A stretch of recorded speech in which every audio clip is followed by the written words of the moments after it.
Dismayado ang mismong may-ari ng boxing promotion ng Saudi Arabia na walang iba kundi itong si Turki Al-Sheikh sa ipinakita ng kampo nitong si Naoya Inoue kontra Picasso.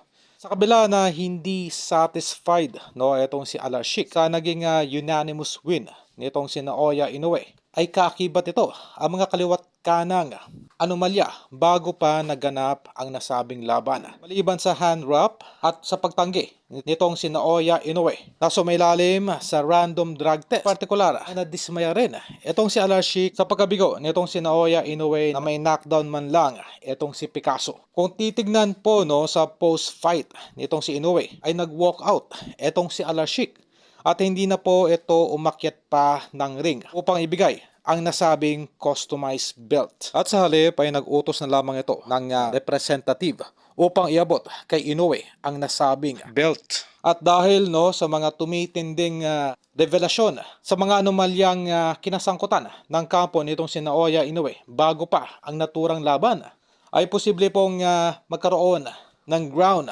upang bawiin ang nasabing customized belt na ibinigay ng promotion nitong si Al-Sheikh dito kay Naoya Inoue. Ito yung upgraded version ng belt ng The Ring na kung saan ay ito ay ginastusan pa ng Saudi promotion para lamang dito kay Inoue. At ito nga po ay posibleng bawiin kung mapapatunayan na sinadya nitong kampo ni Naoya Inoue na hindi sumailalim sa drug test. Ito yung ayaw na mangyari nitong si Turki Al-Sheikh. Keep in mind po na tutol itong si Al-Sheikh sa mga kaliwat kanang dayaan na nagaganap sa Las Vegas. Kumbaga ay ayaw nitong si Al-Sheikh na maging sa kanyang promotion sa Saudi ay umiiral ang ganitong pandaraya ng kampo nitong si Inoue.